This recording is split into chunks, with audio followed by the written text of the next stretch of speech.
Boa noite a todos e a todas, sejam todos e todas bem-vindas. Eu sou Anderson Rosário, sou promotor da editora Vozes. Uma ótima noite, estimo que todos estejam bem, sejam bem-vindos. Em instantes vamos iniciar a transmissão do lançamento de Lionel Corbett, A Psique e o Sagrado, publicado pela editora Vozes. E para todos que estão assistindo, podem adquirir o livro através do nosso site livrariavozes.com.br e lá no carrinho utilizar o cupom Corbett, tá? Com esse cupom Corbett, a Psique e o Sagrado e todo o catálogo estará com 30% de desconto. Tá bem, Sejam todos paizinho. bem-vindos. Eu peço gentilmente que desliguem os microfones para que a gente Ontem inicie aqui, por ganhou. gentileza. Desliguem os microfones, por gentileza.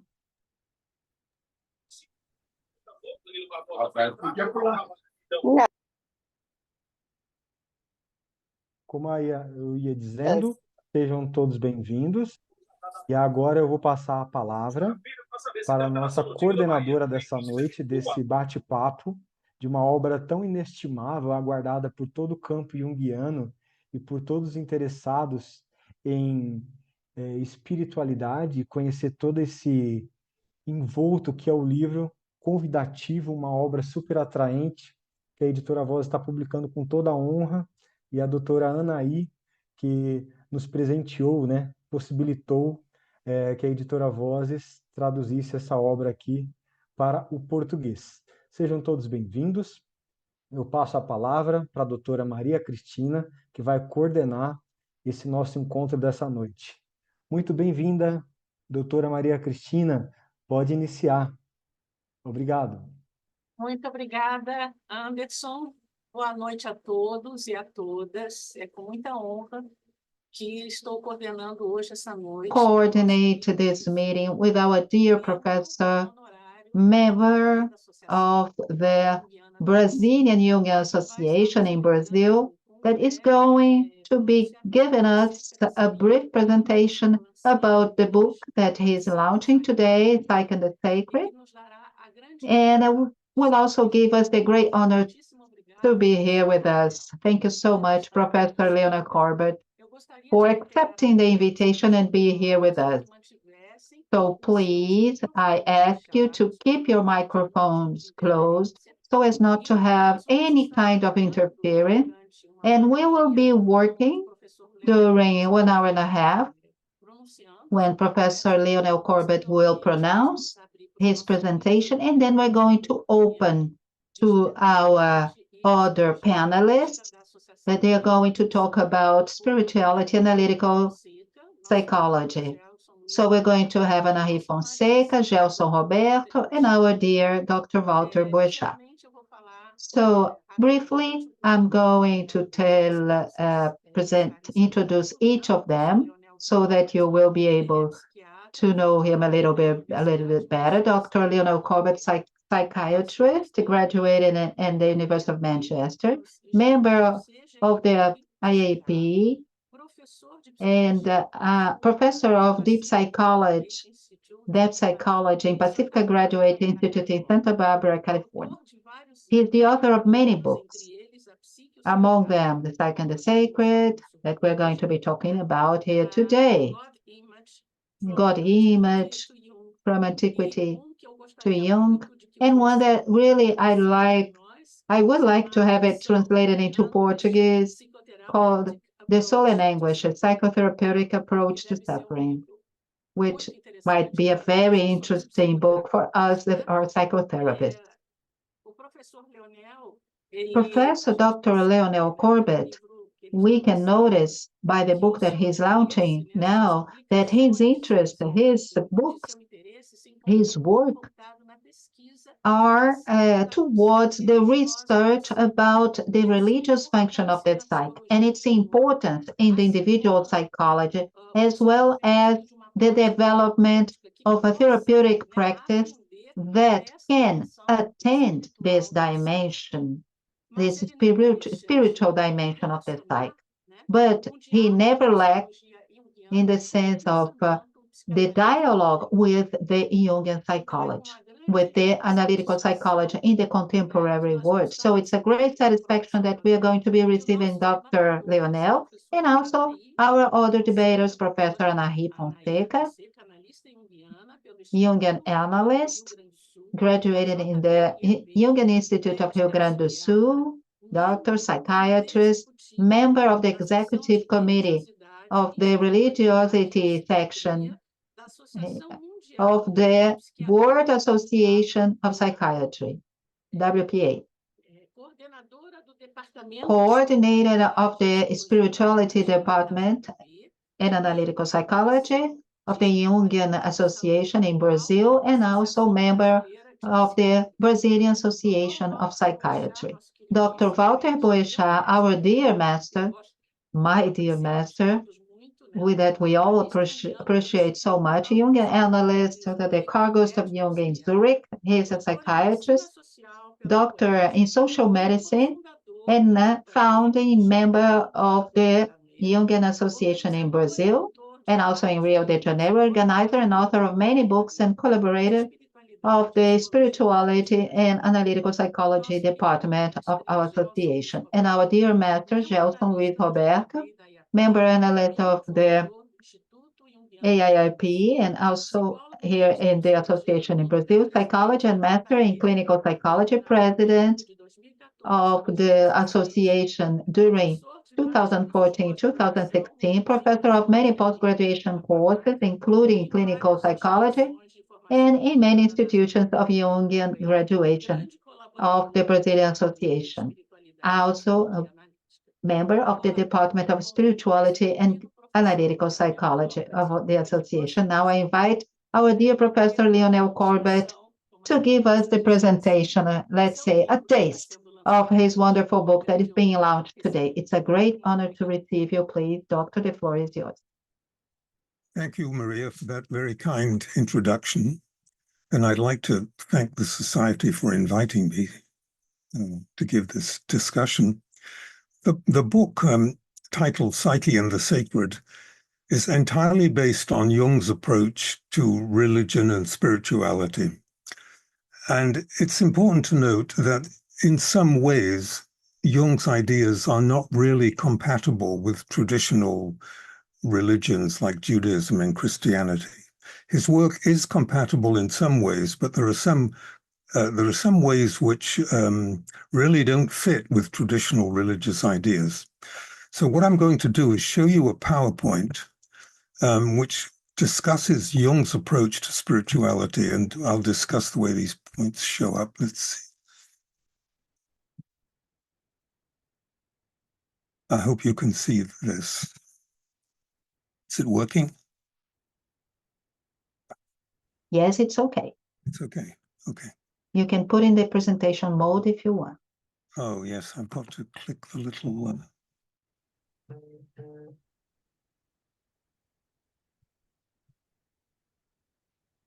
Is that making any difference? Lionel, that's a small TV on the bottom. I've been clicking it furiously, but nothing's happening. Sometimes it takes a while. Oh, Double click. double click. Mm-hmm.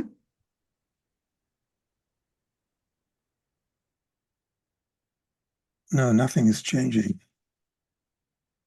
Well, I'll just do it now. Maximize it. You can see Maximize the window of the part. Okay, is this clear? Can you see this? Okay. Oh, it's okay. It's okay. Okay. Yeah, we can see it. Mm-hmm. Okay. So this is a crude representation of Jung's model, and there is a serious problem with it, but it's useful for teaching purposes.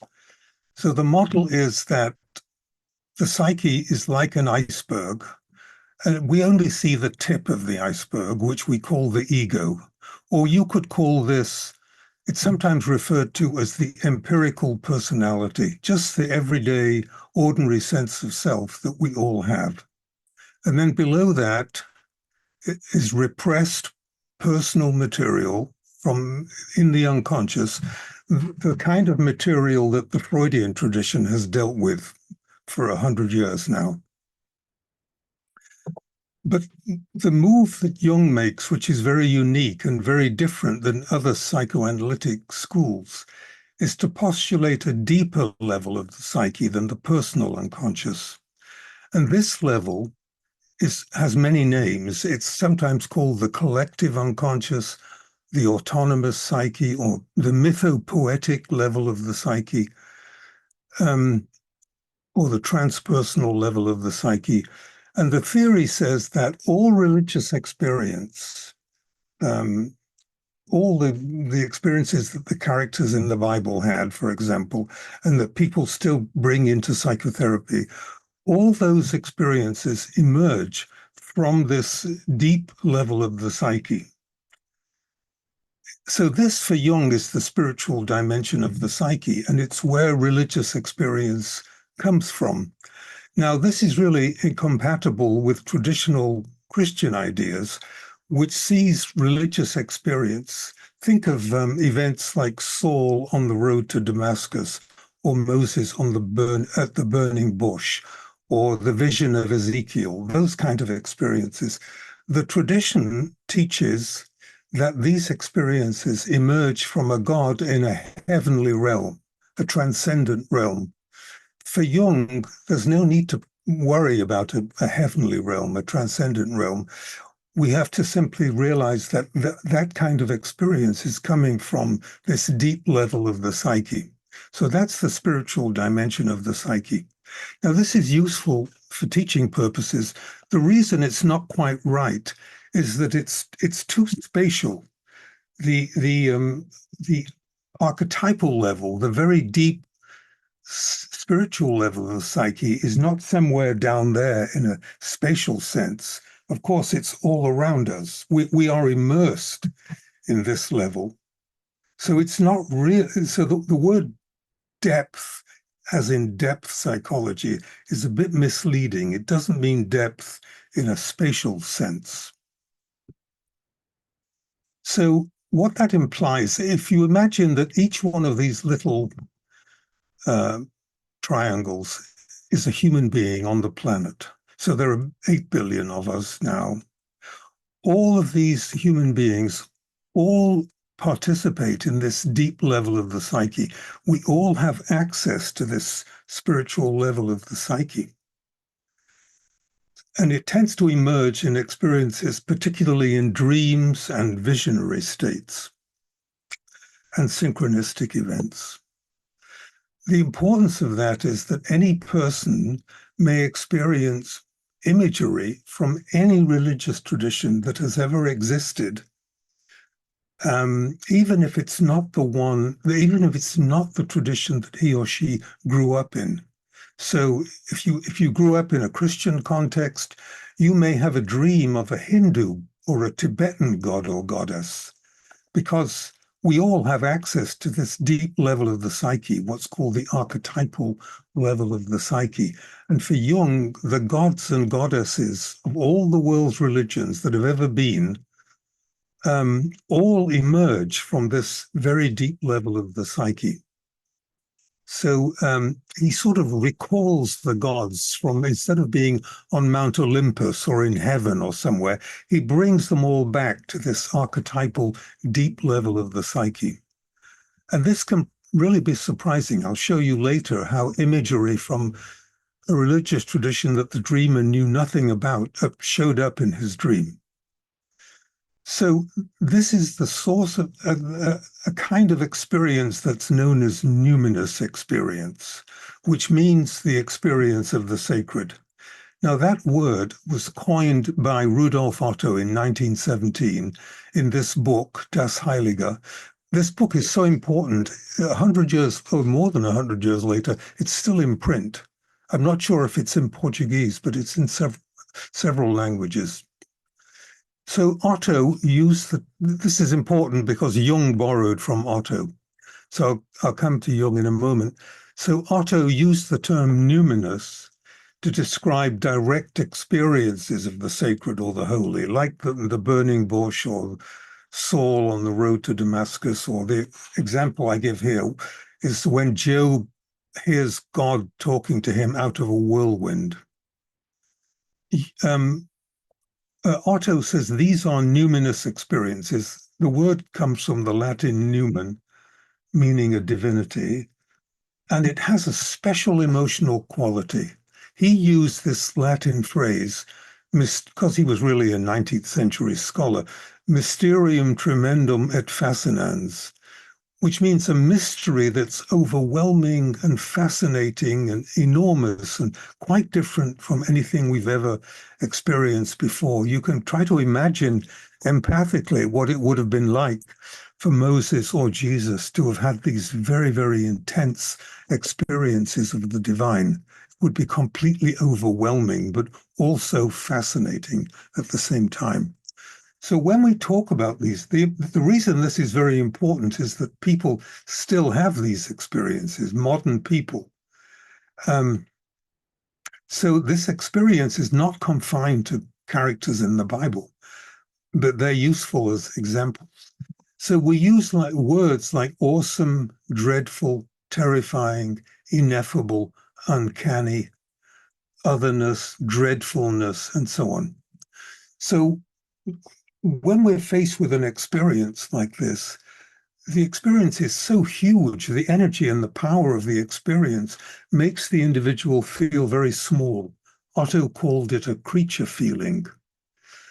Sometimes when people have these experiences, they feel blessed, it's an act of grace, but sometimes they're absolutely terrifying. And at times, I've seen these experiences produce a religious conversion. I had a patient recently who said as she was leaving, I came into therapy as an atheist and I'm leaving as a believer because of the kind of numinous experiences that she had had. Now, we cannot make these things happen because they come from this level of the psyche that's autonomous. The ego has no control over it. And once the experience is going on, we can't control it. We are passive in the face of it. Now, 20 years after Otto's book in 1937, Jung was giving the Terry lectures on the psychology of religion at Yale University. They were held every 4 years. And Jung says, I'm hearing experiences from my patients which have this overwhelming emotional quality, but they don't come in a particularly Christian or Jewish form or any recognizable biblical form. They may come in a completely new form, but you can recognize that it's an experience of the sacred or the holy or the deep level of the psyche by its numinous quality, by its emotional power. So its specific content doesn't matter. And this is another way in which Jung is really incompatible with traditional Christianity, because traditional Christians would not accept that a numinous experience that wasn't traditional could be an authentic experience of the sacred.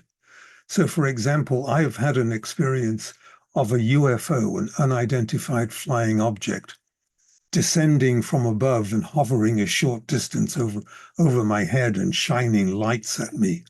And that was an extremely terrifying and powerful experience.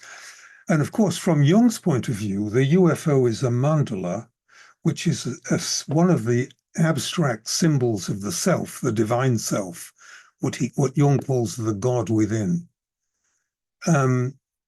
So for Jung, this would be an experience of the sacred manifesting itself in this symbolic form. But of course, most traditional religious people would not accept that as an experience of the sacred or the holy. But Jung would say, because of its numinous quality, I think it is that. So Jung and Otto both agree that these are experiences of the sacred. But as I say here, numinous experience for Jung comes from the unconscious. For Otto, who was a Lutheran theologian, they come from heaven, somewhere like that. For Jung, they represent contact with the divine self. with the God within. And this God within for Jung is a priori. That means it's not internalized from the outside. When we're born, it's present, it's innate, it's an archetypal presence in the psyche that all human beings have. And of course, for Jung, it's the same self, capital S self, for all of us. That's not a new idea. If you look at the Bhagavad Gita and texts like that, they all say obviously it has to be the same divinity in all of us. Then we have this, as I said before, Jung thinks that this can appear in novel ways, like my UFO experience, that would not be accepted by traditional people. And another way that Jung is different than traditionalists is that Jung thinks when you have one of these kinds of experiences, often in a dream or a vision, it's a form of revelation. And many traditional religious people believe that revelation has stopped. Either you believe it happened at Mount Sinai or through Jesus Christ. After that, most people think there is no more revelation. But Jung would say, no, when you have one of these experiences, it's an individual, a personal revelation.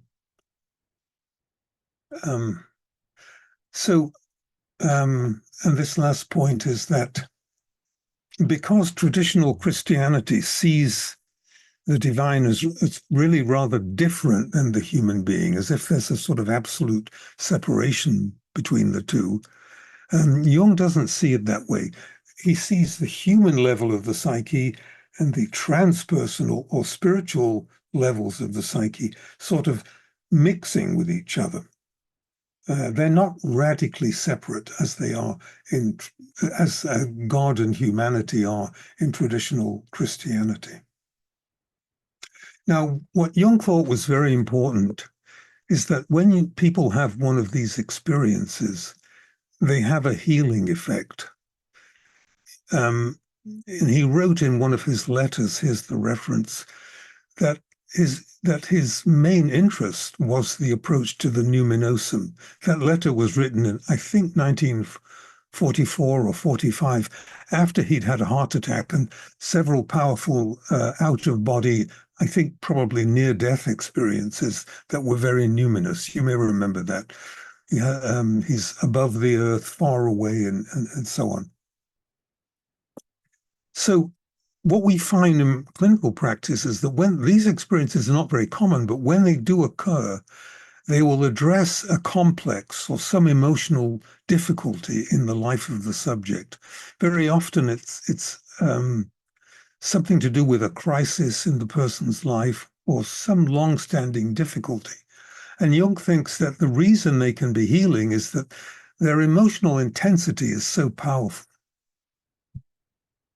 They're really unforgettable.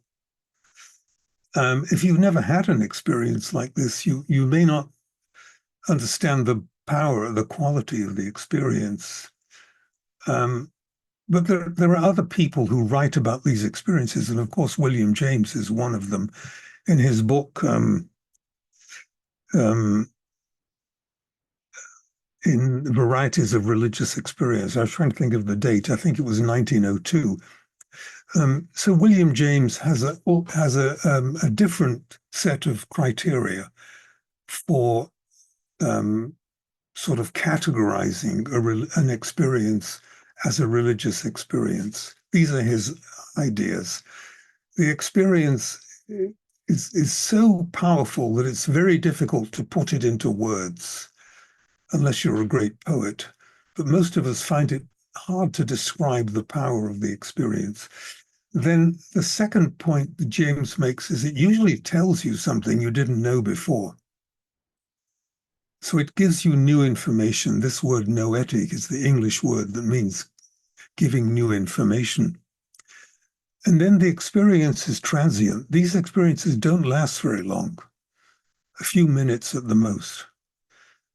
And then the last one is that makes the individual subject passive. We can't make these things come, and when they come, we can't make them go away, because that level of the psyche is autonomous.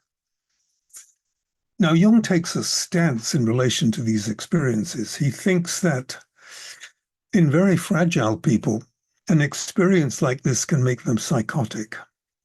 For example, if you had a dream of Jesus or the Blessed Virgin Mary or something like that, it's one thing to say, I had an experience of him. It's another thing to say, I am Jesus or the Blessed Virgin Mary. In that case, your ego is disrupted and you're psychotic. So Jung was concerned that people shouldn't identify with the experience. You could become very inflated and imagine that you're a new prophet or something like that. So he thinks that the way you try to relate to the experience is by expressing it in ways such as writing or painting or dancing or carving it in clay, any way of externalizing the experience so that you can sort of get into a dialogue, or you can do it through active imagination. The main thing is not to identify with the experience. Now, this is a little bit of an academic exercise. These are criticisms of Otto, and I should have said and Jung here. So this idea of Otto and Jung is not universally accepted. Personally, I think it's correct, but there are many arguments about it. Traditional theologians don't like the idea that if you're a Christian, for example, you could have a dream. I've had a dream of an Egyptian god, for example. Obviously, I wasn't born in ancient Egypt. So for me, that's an experience of the sacred because it's an archetypal image, a very powerful numinous image. But most theologians would not accept that. They would say that's a pagan image, nothing to do with divinity. So that's a radical difference from Jung. Okay. Am I muted? No, now it's okay. It's okay. Oh, okay. So the question is, are these kind of experiences always really experiences of divinity? How do you know that you're not just finding what you're looking for? So a lot of skeptical people who don't accept this idea think that there could be other causes for these kinds of experiences. They could be a hallucination. They could be a fever dream. They could be just an overheated imagination. There could be a drug effect. They could be due to illness. So in other words, the critics say, we can't prove that these experiences are experiences of the holy, the way Jung and Otto think so. I give the example here of St. Paul Saul on the road to Damascus. You remember where he in Acts 9, where he sees a blinding light and he hears Jesus's voice saying, "Why do you persecute me?" And he's thrown off his horse and he's blind for 3 days and so on. Well, so believers will say that that was an authentic contact with divinity. But if you're a skeptic and you don't believe this, this experience has been described as due to temporal lobe epilepsy or a sort of delirium because the road to Damascus was very hot and he was probably dehydrated, that kind of explanation. So those would be what we would call reductive explanations. I won't go through some of the other critics. I just wanted to point out that there are some critics about this. So Jungians mostly accept this, but not everyone does. This is just a claim that Otto thinks that we can't use ordinary language to describe these experiences. You have to use metaphorical language like fire or smoke or light or something like that, or you have to use mythic imagery. But the mystics from all the traditions will talk about the difficulty of describing this in ordinary language. Otto also says that these experiences are not colored by culture or the subject's religious tradition. You see, one of the critics of the mystics is that they bring their theology into the experience. So I don't know, I haven't found that. In clinical practice, I find that symbolic material from any tradition can appear. I think the mystics just don't talk about experiences that don't fit with their own tradition. So here are the ways these experiences occur: dreams, synchronicities, waking visions. I can give an experience of a waking vision later on. And these are some other ways in the natural world or through the body for some people. So here's a numinous dream, just to give you an idea of what this is like in clinical practice. And I'll try to show what Jung meant when he said that these experiences have a healing effect. So this is the dream of a woman who had a very severe negative mother complex. Her mother was unpleasant, withholding, cold, critical of her body. So the woman had this dream. I'm in a glass elevator with no visible cables, heading up into space. The sky is clear blue. I can see for hundreds of miles. I am pressed up against a group of beautiful, otherworldly women who are swaying and singing a mesmerizing, a hypnotic melody. We are naked. They lift me up. They stroke me. They hold me and embrace me. They sing of love, compassion, and forgiveness. There's a feeling of intimacy. Then they begin dripping honey on me, which feels loving and sweet. I'm filled with incredible peace and joy beyond words or description. Right at the end there, you see what James means by ineffable. You cannot easily put this into words. So clearly she's going up into a sort of spiritual dimension. But the important point is these otherworldly women, these are obviously spiritual figures. They're not ordinary human women. That's what she means by otherworldly. They had a strange sort of angelic quality about them. They were all naked and they were holding her and embracing her. And the point was, she said, they were valuing her body. Her mother was critical of her body. These angels, or whatever they were valuing it. They cared about it. They accepted it. And then they start dripping honey on her. The reason that's important is that it's part of the archetypal dimension of this dream. In antiquity, in the pre-Christian era,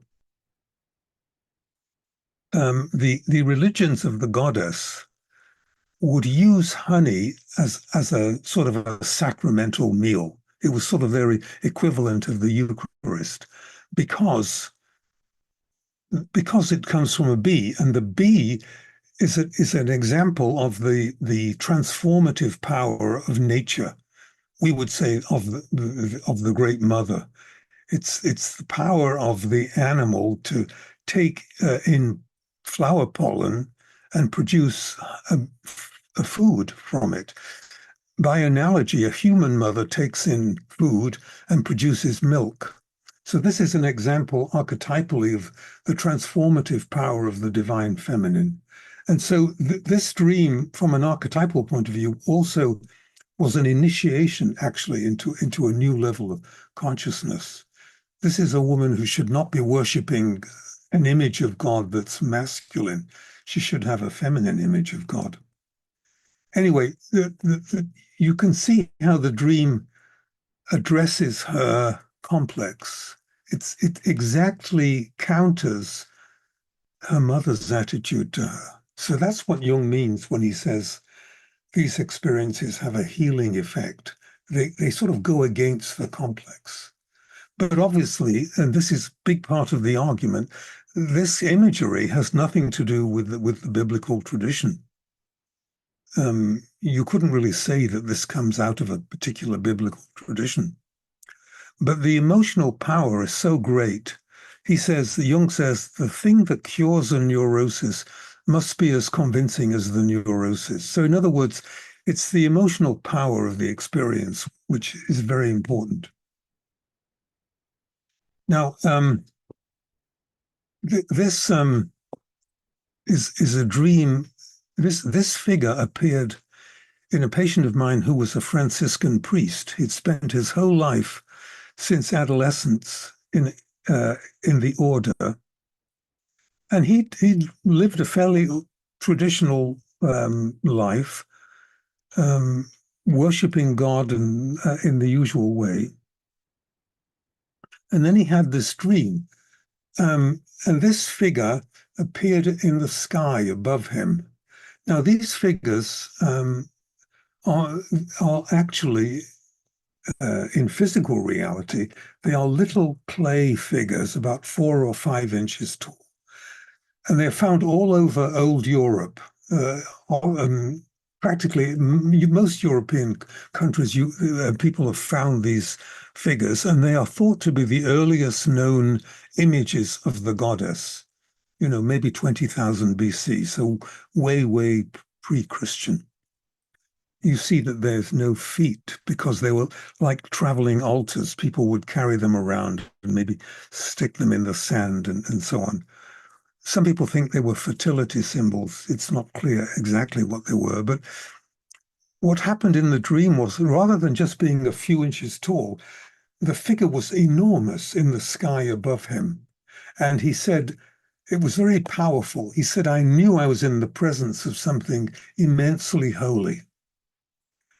And what happened in the dream is that he's holding a communion cup, and he lifts it up, and then milk starts to pour from the breast of the figure into the communion cup, somehow telling him that this is a sacred activity. It's as if he's receiving communion from this pagan goddess figure. Now, this was, when he came to talk to me about this, he was in shock. You can imagine a middle-aged Catholic priest having this kind of experience. I said, did you tell anyone about this? He said, no. He was unwilling to tell anyone about this kind of experience because he was afraid that, they'd think he was demonic or something. And that's very often what happens to people who have these experiences. They're accused of being in touch with the devil and so on. I had a patient who went to her minister with an experience a bit like this, and the minister said, well, this dream was sent to you by the devil in order to confuse you.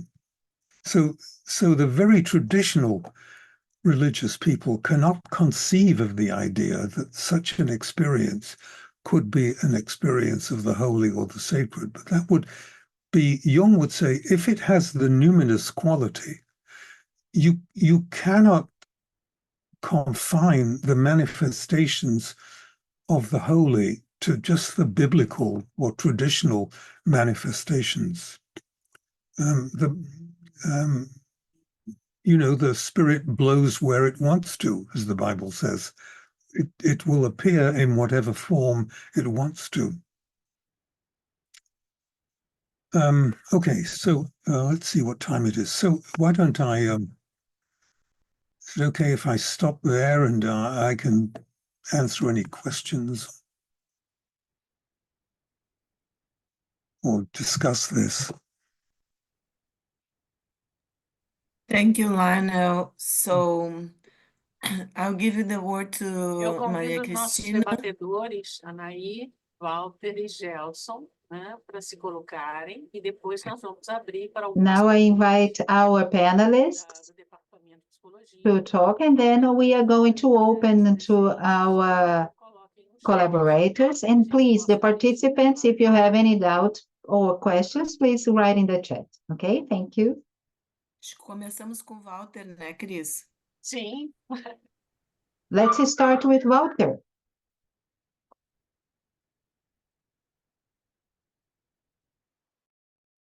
Walter está nos assistindo? Estou aqui, Anaí.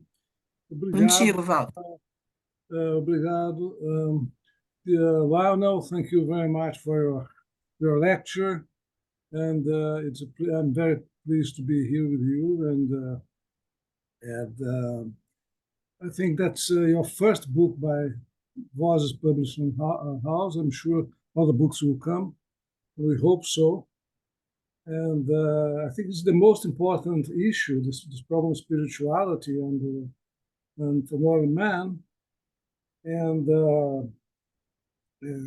we see the spirituality happening in our clinical patient, in our clinical attendance, patients. And when you say in your titles, the psique and the sacred and spirituality beyond religion, I think this is the most important thing, that is beyond religion. And how to find the religion, how to find spirituality beyond religion, beyond the religion that as an institution. You know? I think Jung brings this to us, and in that forbidden thought of his childhood, that is in Memories, Dreams, Reflections, when God is defecating in the temple. I think there we have this issue, this problem, and you were tackling this problem in a very clear way when he brings Rudolfo Otto's idea of luminosity and the numinosum, and the numinosum appearing in everyday experiences. I think it's a very important issue.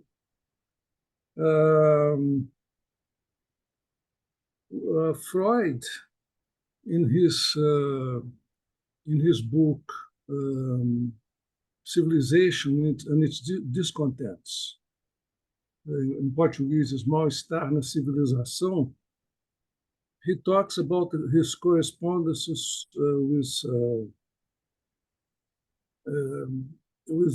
an author, in which he mentions this author has written two books about spirituality, the life of Ramakrishna and the life of Vivekananda. And he mentions that religion is a very important thing for him.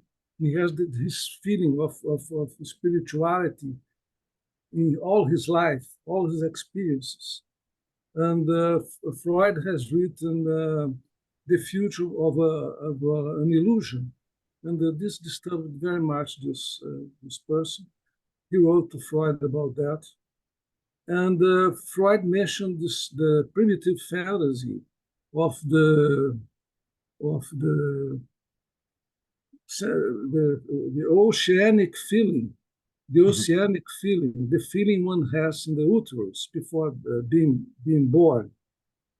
And so in the uterus before being born, there Freud would explain the origins of religion. It's a very causal and reductive explanation for the necessity and the presence of religion. I would like you to comment on this. How is the Jungian approach to comparing to this Freudian causalistic approach to the necessity of religion and to the origin of religion? Freud being very causal, it's a very causal explanation, and Jungian bringing the idea of the self and all this archetypal explanations in the collective unconscious. I'm sorry, did you want me to talk about that? Or... Yes, please allow us to comment. I'd like you to comment on this. The Freudian approach to religion, as compared to the Jungian approach. Yes, Freud thought that the idea of God in heaven was what he called an exalted father, that we are all vulnerable creatures who are very aware that bad things might happen at any moment. So Freud thought that we imagine this notion of a heavenly father, so because we need someone to take care of us and protect us. Okay. Which is really a very, very naive approach to religion. First of all, it ignores all the goddess religions, where there's a divine feminine. And secondly, all it really does is establish the idea that your image of God might be colored by experiences with your personal father or mother. But that doesn't mean there is no God. It just means, as Freud thought, there's a lot of research nowadays showing that your experiences with your mother and father in early childhood will color the way you think about God as an adult. But Freud thought it meant there was no God, but that's really not logical. And so he thought religion was an illusion. What he meant by that is it's based on a wish, on the wish to have a divine protector.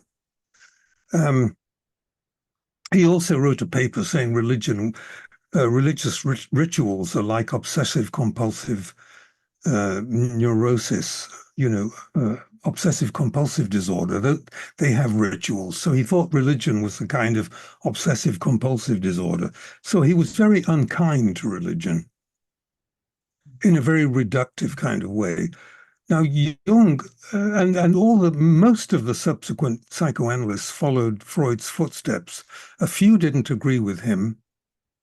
Well, I won't go into some of those people, but most of them did. Now, Jung is quite different. Jung thinks that religion is inevitable. He thought that the psyche has an innate religious function. The psyche produces this kind of religious imagery, the kind that I've talked about, Saul and Moses and so on, spontaneously. So religion will never go away. Jung writes somewhere that if you were to abolish all the world's religion, they would all start again the next day, because the psyche just produces this kind of material all the time. Jung thought that religion was essential to mental health, and you cannot get rid of it. So they are, I don't know, I hope that answers your question, Walter. Yes, please. Yeah. Well, thank you very much. Yeah.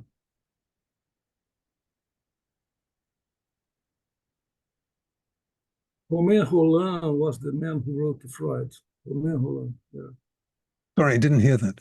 Yeah, Romain Rolland wrote to Freud about this. Oh, yes. Roland, that was the oceanic feeling. Yes. Yeah, oceanic feeling, yeah. It's a mystical experience. Yeah. And Freud said, I'm sorry, I've never had it.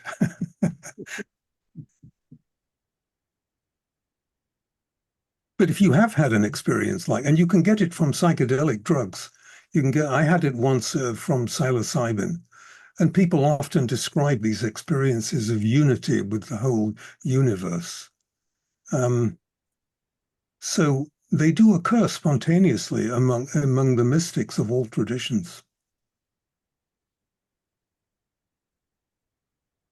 Thank you. Bom, Thank you, Gelson. Laura. Boa noite a todos. Good Com muita evening. alegria que a gente recebe. It's with a great joy that we receive Já tivemos a Corbett. presença dele no Brasil algumas vezes. We have had Contigo. him here in Brazil E sometimes, and it's temos always a o pleasure. teu primeiro livro And we are going to have your first book in Portuguese. poder ter esse material So it's a great joy to have this material for livro us abrangente, Brazilians. né, do ponto de vista It's a conceitual, very rich book que in pode the nos dar conceptual uma visão perspective bem that completa can da give us a relação do complete pensamento junguiano perspective of the Jungian com a thought Eu regarding gostaria de religiosity salientar and ponto que eu spirituality. acho And I'd like importante, to highlight a e a gente very poder important pensar point for me so that we can think na primeira together. parte aqui do Because in the livro, fala first part of the book, you talk about the como archetypes constituindo as espiritual constituting a spiritual principle of the psyche.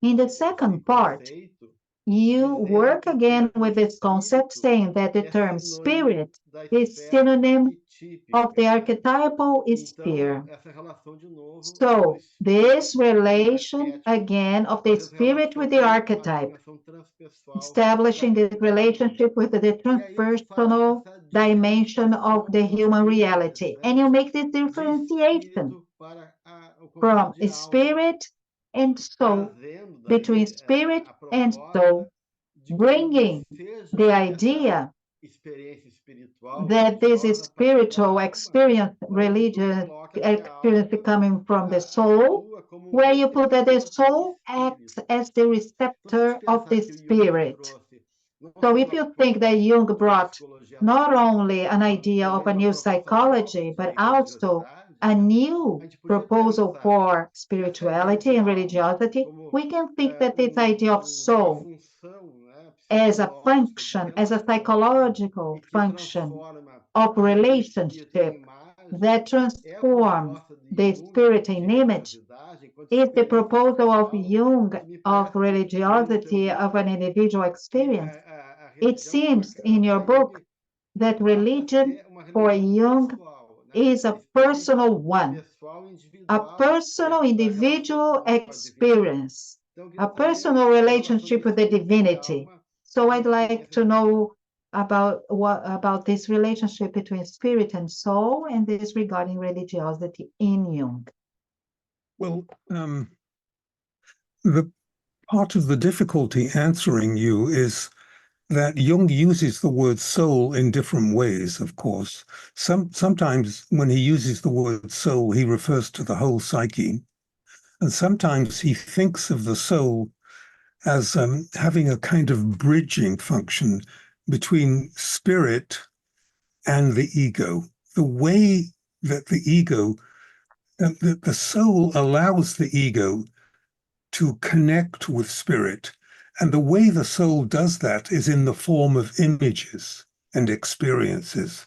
So if the soul will produce a very powerful image like that clay statue, which I didn't give you the name of that thing. It's called the Venus of Willendorf.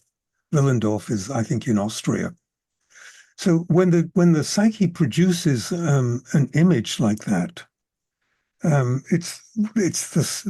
would say the soul is trying to allow the ego to understand something from the realm of spirit, and it's using that particular image because that's the one that most will connect with the dreamer. So that's another meaning of soul, having this bridging function. And I think that when you experience spirit embodied in the body, as a powerful emotion, powerful numinous experience, we call it soul because it feels personal. But of course, spirit and soul can't be different things. Just that the soul is more personal. That's how I understand it.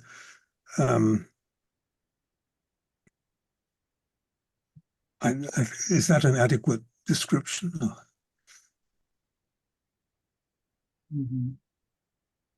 Perfeito. It's Obrigado. like the soul is, he actually talks about the soul as a kind of organ in the psyche that allows us to experience the spirit, because the spirit is absolute. The spirit is impersonal. You have to have a way of accessing it, and that's what the soul does. Ok, obrigado. Yes, thank you. Thank you very much.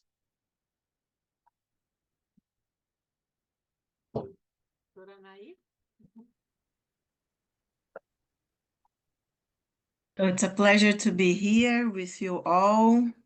It's a celebration of this book that we waited for so long for, the first book of Professor Lionel Corbett in Portuguese.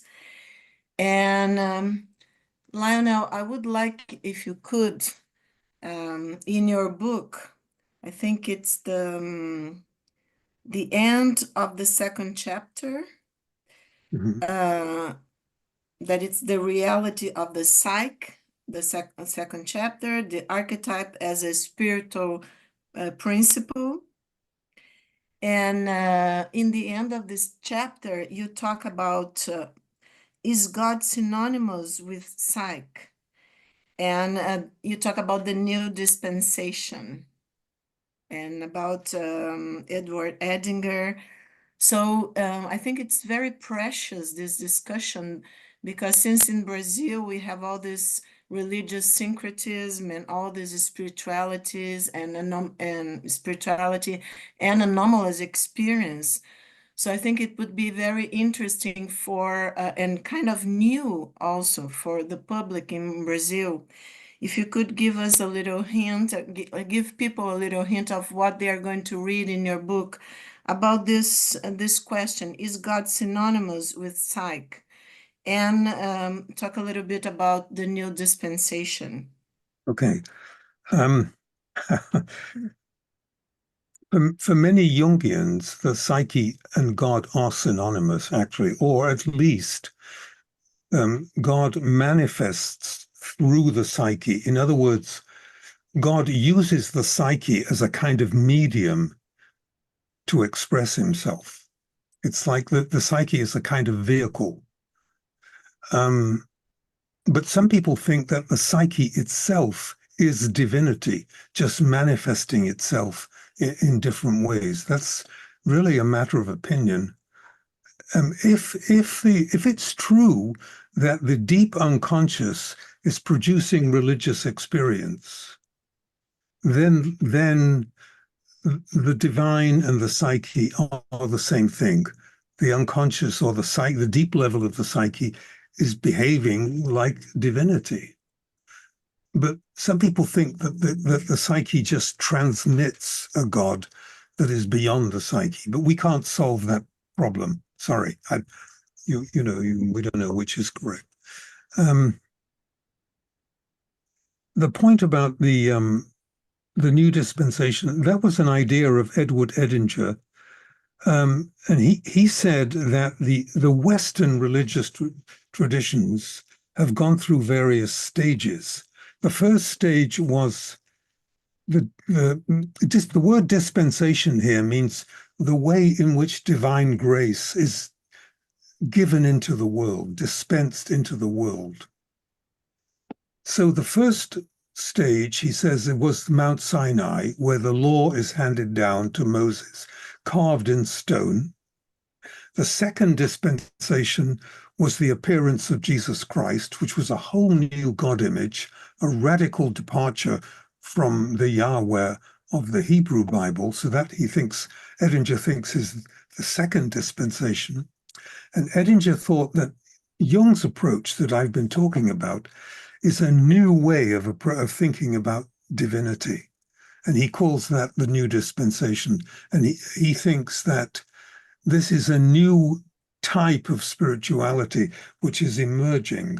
And this is very important because our mainstream religious traditions are losing congregations all the time. There was an article recently in the New York Times saying that many, many churches in this country are now empty. They're being converted into restaurants and discos and hotels and all kinds of things, but nobody goes to church anymore, or very few people, except the fundamentalists.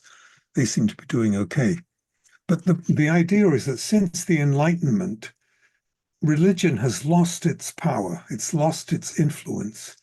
And especially with the beginning of the 20th century, with the beginning of quantum mechanics and the appearance of Jungian psychology, we now have to develop new images of God. The old God images don't work for many people. Talking about God as a father, for example, is too anthropomorphic. It's too human-like. So we need to think about divinity in new ways. And Edinger thinks that Jung's approach is a new way we can do that. That's why he calls it the new dispensation. He got into a lot of trouble for that. A lot of Jungians don't like the idea. A lot of Jungians, a lot of my colleagues, they want Jungian psychotherapy to be a secular form of psychotherapy, nothing to do with religion. sometimes I teach it in Jungian training programs to analytic candidates. And when I ask them if they've ever read Jung on religion, they never have. It seems that Jung's view of religion is not being taught to analytic candidates, which I find amazing because for me, it's very central to Jung. But anyway, that's going on in the field. Does that answer your question? Yes, thank you so much. Chris, with you.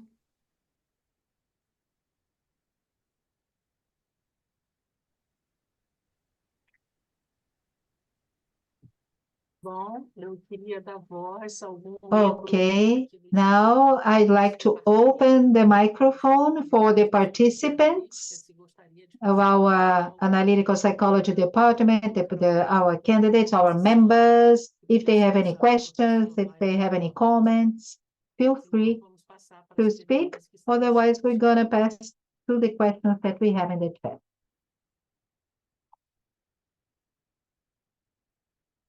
Áurea queria falar, mas eu não sei se ela... Áurea, querida. Isso, eu gostaria de falar pouco. Okay, I just would like to make a comment. And I like to say that I'm really, really moved. I'm really touched by this presentation. Very happy because we, Professor Corbett, we have a great admiration for you and also affection, not only for what we see, but also for what we feel. I am part of a group that during 1 year studied this book of yours, and we dedicated ourselves every day, every Sunday to read and reflect about your book. And it was a wonderful experience of 15, 18 people gathering in different houses. And we felt that talking about your book, reading passages of your book, wonderful ones, the presence of the spirituality as a function in our psyche, and a structuring function of our psyche, it was wonderful. And it seemed like we were reborn after each meeting. And it was a transforming truth in the life of all of us. And we didn't continue because we had the pandemic and we stopped the meetings, unfortunately.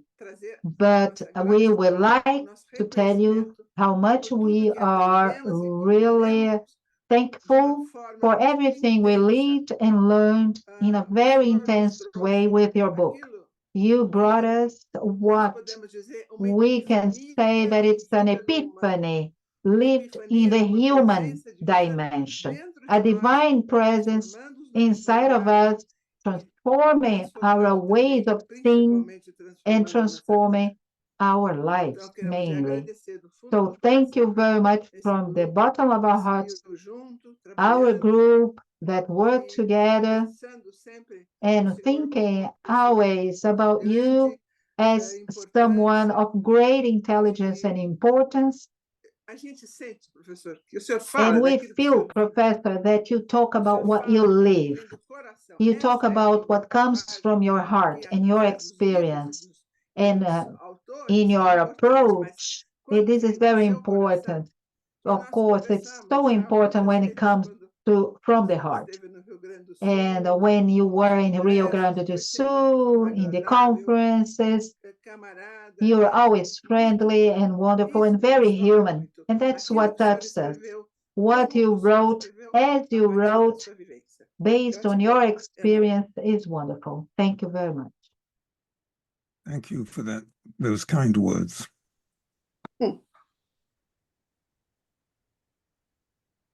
Eu gostaria que a doutora Anaí pudesse ler I'd like that Dr. Anaí could read a question of Marlon Xavier to Professor Lionel Corbett, and then I will read the other questions. Okay? And then we are going to conclude because of our time. The question, Lionel, is I'd like to pose a question to Professor Corbett. In both his examples, the female patient in the glass elevator reaching space, and the Franciscan priest with the pagan goddess in the sky, the feminine goddess appears in the sky, which, as you have pointed out, does not fit Christian tradition. Right. Yes.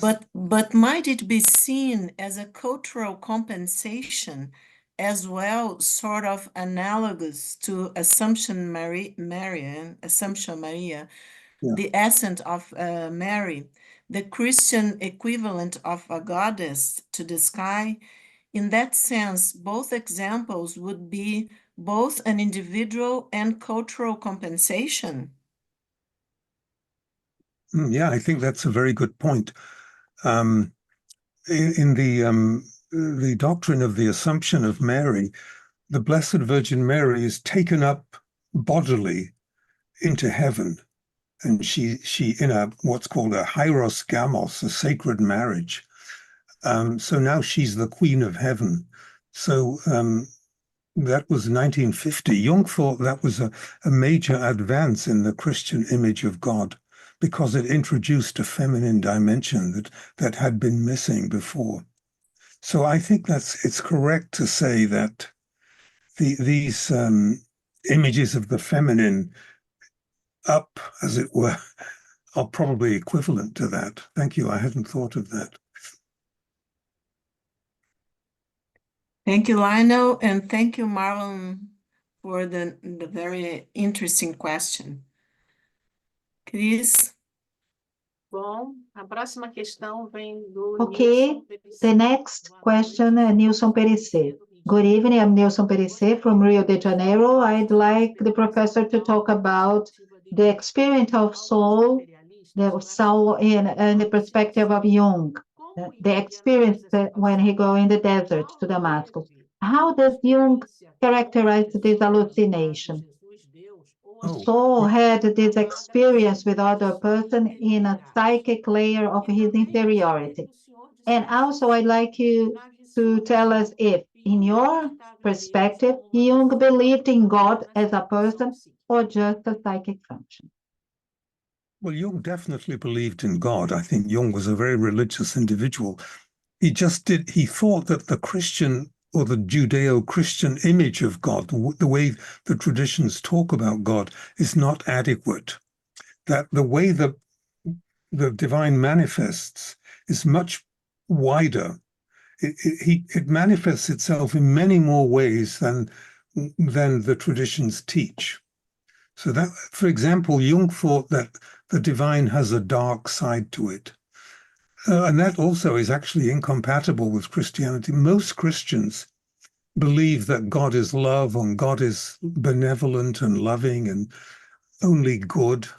And Jung is based on the experience of the book of Job in the Bible, who experiences tremendous suffering at the hands of God. Jung points out that God can be responsible for suffering and evil. Therefore, God has a dark side. That's another way in which he's incompatible with for many Christians, with Christian theology. Jung did not, I didn't mean to imply that Jung thought that Saul on the road to Damascus was having a hallucination. I don't think Jung thought that. I think Jung would have accepted that as an authentic, numinous experience of the holy, not a hallucination. The idea that it was a hallucination or temporal lobe epilepsy, that's the popular diagnosis among the skeptics. That's what the people who want to undermine the idea believe, but it wasn't what Jung thought. I don't know if I've answered your question in the first part.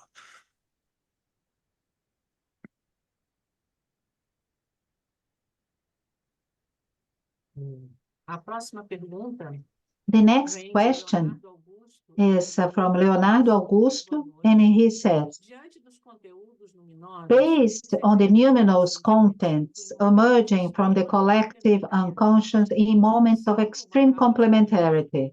Okay, Saul was in conflict with God. Sorry. and was converting Romans. Saul was converting Romans. Primária do arquétipo, que é do ser humano. Okay, so just a minute because I interrupted. Sorry, I didn't understand the question. Ó, What was the question? She's going to repeat. So, based on the numinous contents, it emerges from the collective unconscious in moments of extreme complementarity. Okay, Saul killed Jews, right, and convert Romans. The function of the analyst would be to strengthen the ego to deal with this archaic material, the primordial of the archetype, that it belongs to the human being. Would it be the function of the analyst to deal with this archaic material? If you know these experiences, Jung he says that they relativize the ego. He says they make the ego realize that something is aware of the ego, that the ego is small compared to the self. So when you have an experience like this, your ego is put in its place, it's made relative. It stops you being grandiose or inflated. So I would say it expands the ego and relativizes the ego. I'm not sure if I'm answering the question. I didn't. He also asked about the function of the analyst, if it's to deal with this archaic material. Oh, well, the function of the analyst is to, first of all, to point out that this is an experience of the deep unconscious, and then try to help the patient integrate the experience into his life. So my Franciscan priest patient, when he had this experience of the Venus of Willendorf, we had to have many conversations about the divine feminine and how his notion of the feminine aspects of the divine had been too limited. It's not confined to the Blessed Virgin Mary. She is only one manifestation of that archetype, but there are many, many others. And what the dream was doing was expanding his ego so that he didn't have such a narrow view of the divine feminine. So that was my job. That was the analytic job there. Because many people have these experiences and they have no one to talk to about them, and they just dismiss them. They say, oh, it was only a dream. It doesn't matter. So the analyst's job is to show how important these experiences are.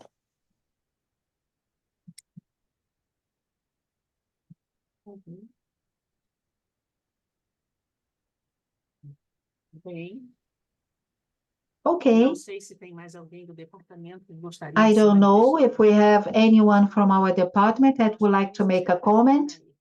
Otherwise, I think we can conclude, Anaí. Would you agree, Anaí? Querida, se não tiver mais nenhum Yes, my dear. If nobody would like to make a comment.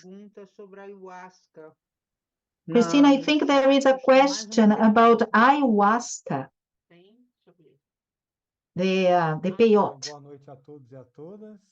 Okay, good evening, everyone. While Dr. Maria Cristina is looking for the question, just to reinforce, I'm Anderson from Vozes Publishing House. Be welcome.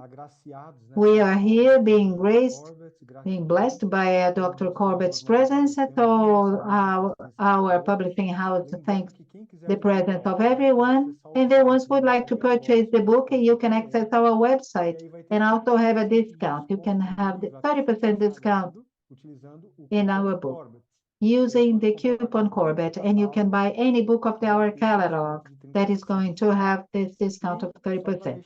And just to make it clear, very soon we are going to have another book of Dr. Corbett translated into Portuguese. Okay, and I pass the floor to Dr. Maria Cristina, and I thank you all for the participation. Obrigada, Anderson. Thank you, Anderson.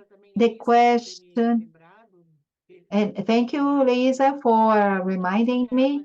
The question is from Carla Chandra, and she asks, I'd like to know what you, Professor, think about the treatment with psychedelics. We're using ayahuasca in the vision of analytical psychology. Ayahuasca is the substance of the peyote. Yeah, there's a lot of research going on at the moment about whether psychedelic drugs are helpful psychotherapeutically. There's some evidence that they help anxiety and depression and so on, but there's also evidence that some of them don't. There's no long-term effects.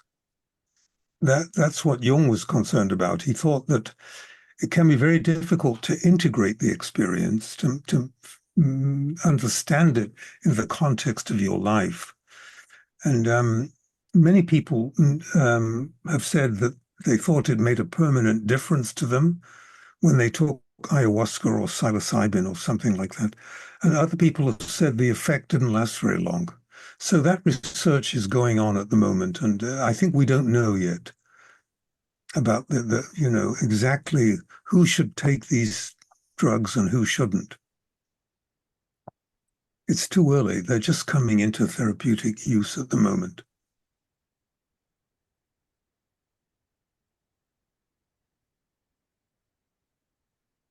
Bom, obrigada. Eu gostaria de Okay, agradecer. thank you very much. I'd like to thank all of you for the presence. I'd like to thank Professor Lionel Corbett, the collaborators, our panelists, Walter, Anahi, Gelson. Thank you for the contributions. For the one that participated in the chat, so very good. And also, let's hope that we'll have other meetings with you. Okay? So, thank you very much for this wonderful evening, Dr. Lionel Corbett. Obrigada, Cris. Pleasure. Thank you for inviting. So I would just close here our event, and I would like to close it so that people can have a little bit, a tiny bit of what they can expect from your book, Lionel. It's only the last sentence of the foreword given by Morenstein that I know that means a lot to all of us, right? Morenstein, for people that don't know, was a president of the International Association for Analytical Psychology. And it's only one sentence, but I think it's very important. He says that Jung spoke often about modern man in search of a soul. Actually, there's a book named that. Lionel Corbett's powerful work here is a significant contribution offered from within the large Jungian movement worldwide today to help modern people find that soul and discover the numinous presence of the divine within themselves as they live a busy life filled to capacity with secular activities. And I just want to give you, Lionel, my own testimony, and to everybody who is watching us. A lot of people is still with us today. And tell you that more than 10 years ago, when I went to Pacifica to your course, Psychotherapy as a Spiritual Practice, and you talked today a lot about numinous experiences and the healing power, and also actually the connection that we experience with the divine, with the sacred. I don't know if you remember, but I'm going to share with everybody else here. When I left Pacifica Graduate Institute, where you give classes of depth psychology, right? So when I left there, it's up a hill. Pacifica is very up in a hill. So when I left, I saw something that it was very, very numinous to me. It was a deer in the middle of the woods, okay? And I made a connection with the animal's eyes. And it was something really luminous, and I was very moved. And searching for the symbol of the deer, we can find that the symbol is spiritual superiority. It also represents, it's linked to the sacred. It's a symbol of regeneration, kindness, intuition, fertility, and peace. So this is my testimony, and I hope you help me find this path.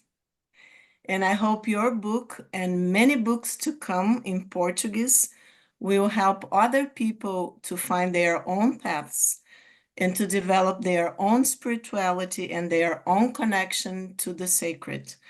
I want to thank you deeply from the bottom of our hearts, and in the name of the members of the Department of Spirituality and Analytical Psychology from AGB, from the Jungian Association of Brazil.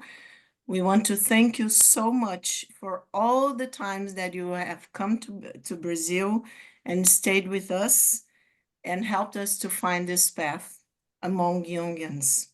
I do agree with you that we need very much in modern days for all the Jungian community to talk about the religious function of the psyche and everything that you talk in your beautiful book and all the other books.